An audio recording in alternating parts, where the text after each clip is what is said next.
Most of the avid F1 followers would have put McLaren to be favourites for both titles this year, seeing as how the previous one was unfolding, especially in the second part.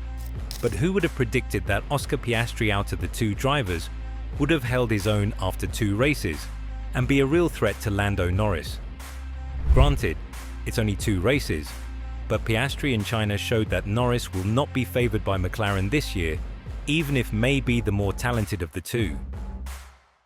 The Chinese Grand Prix followed a different pattern from the sprint race in some ways, but ultimately, Oscar Piastri mirrored Lewis Hamilton's performance from the previous day. Just as Hamilton had defended the lead from pole, with strong positioning and uncompromising moves against Max Verstappen, Piastri did the same against George Russell. He quickly pulled out of DRS range, managed his tyres carefully, while gradually building an advantage, and secured the win. However, tyre management was far less of a challenge than it had been on Saturday. The medium tyres, which had struggled after just 4 laps and were nearly unusable by lap 19 in the sprint, performed flawlessly on Sunday. The track had rubbered in further, and a headwind into turn 1, replacing Saturday's crosswind, helped reduce front tyre wear caused by high-speed sliding. This significantly minimized graining, while the previously untested hard C2 compound proved to be highly durable. As a result, the race became a straightforward one-stop strategy. The Racing Bulls and Hamilton attempted to shake things up with a 2-stop approach, but it didn't pay off. With graining no longer an issue, front tyre degradation was minimal, and while rear tyre wear still required management, it wasn't severe enough to justify the time lost in the pits. With that variable removed, McLaren re-emerged as the fastest car. After the race, Stella didn't mince his words. "I am happy with the 1-2, and we have been tense at the pit wall, and I'm sure the entire team and the fans, because we had one issue on Lando's car with the brake pedal that we needed to manage over the last 20 laps.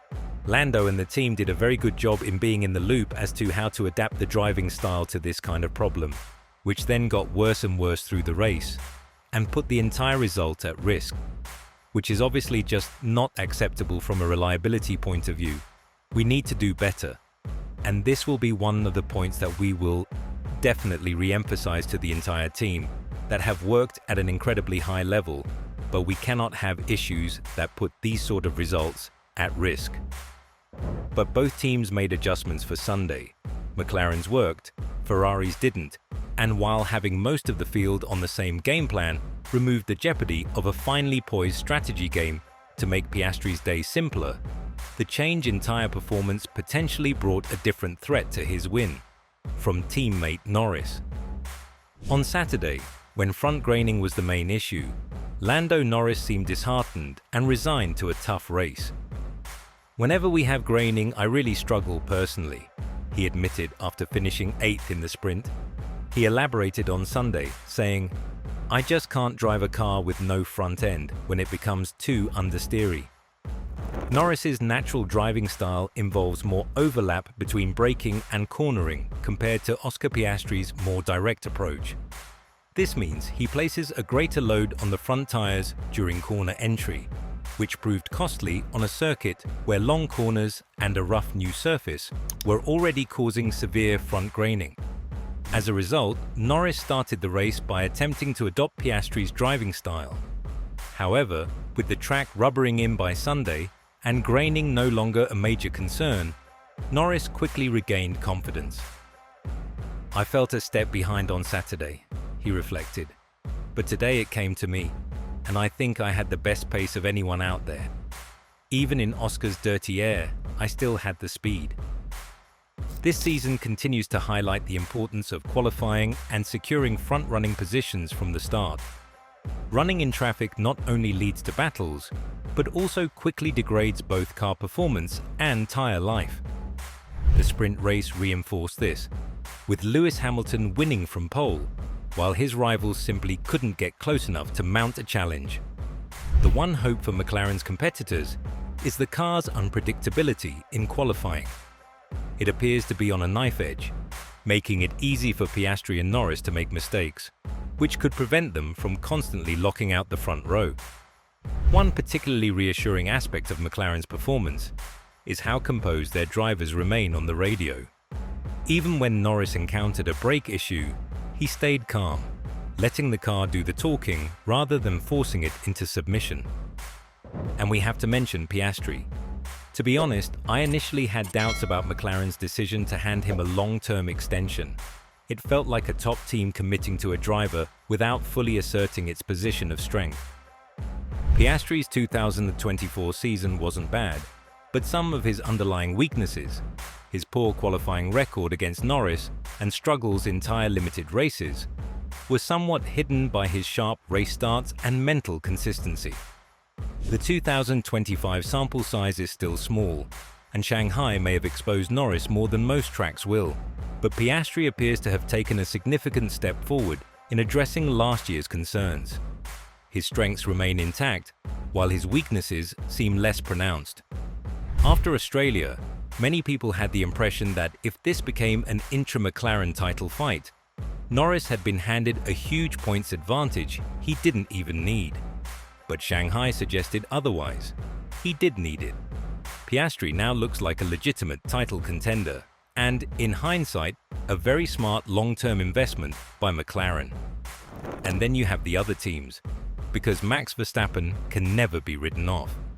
If Red Bull manages to resolve their current car issues, he will undoubtedly be back in contention.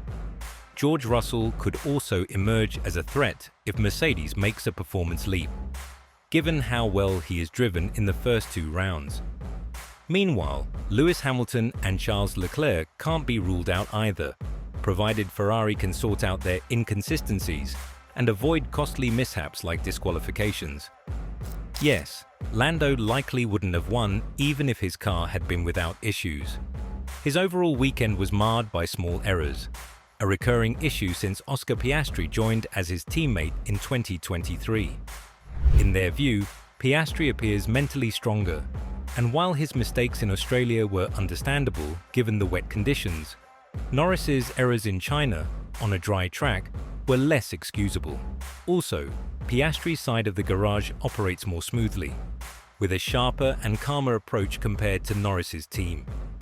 Tom Stallard is a better race engineer than Will Joseph, and Piastri will definitely benefit greatly from having him. So, perhaps it's too early to be calling McLaren unstoppable, but they've certainly started the season with a noticeable pace advantage, primarily due to superior rear tyre temperature management. China, however, was a front-limited race thanks to unexpectedly high grip levels. Since everyone struggled with the same issue, McLaren couldn't pull away as easily as they might have in a rear-limited scenario. Even so, they were only contained rather than neutralized. Success came down to two key factors: who could extract the most from a single lap in qualifying, and who managed the front tires best, preventing excessive tearing caused by the surface mismatching with the tire's bulk temperature. Piastri handled it well, benefiting from clean air in a way similar to how Hamilton's Ferrari did in the sprint race. Meanwhile, Norris, who admits he struggles more with front-limited conditions, had a tougher time. He had to fight harder for second place against George Russell's Mercedes. Despite McLaren's pace, unlocking that performance isn't straightforward, as Norris's struggles in sprint qualifying showed. Ultimately, success will still depend on which driver can deliver the cleanest weekend. Had Russell taken pole and led the first stint, we might have been talking about a shock Mercedes victory. But the bigger picture remains clear. Ferrari and Red Bull have started the season slightly on the back foot. If they want to properly challenge McLaren in this title fight, effective upgrades will be essential. The interesting thing about McLaren is that we still don't fully understand the extent of its advantage. Over a single lap, the car's tricky handling makes it difficult for the drivers to string everything together, occasionally allowing rivals to get closer and creating the illusion of a tighter battle than what actually exists. But in both races this weekend, under different conditions and tyre demands, McLaren was able to pull away with ease. It's as if they simply decide, now's the time to push, and suddenly they're a second per lap quicker. The silver lining is who won and how. Piastri needed to improve in qualifying this year to truly challenge Norris, and securing his first F1 pole is a key milestone in that pursuit. Converting it into a composed, dominant win on a track where he struggled last season was the best possible outcome for F1 on a weekend where McLaren faced no serious threat from outside. What do you think? Could Piastri actually challenge Norris this season, and will McLaren be the team to beat this year? Let us know in the comments down below, and we'll see you in the next video.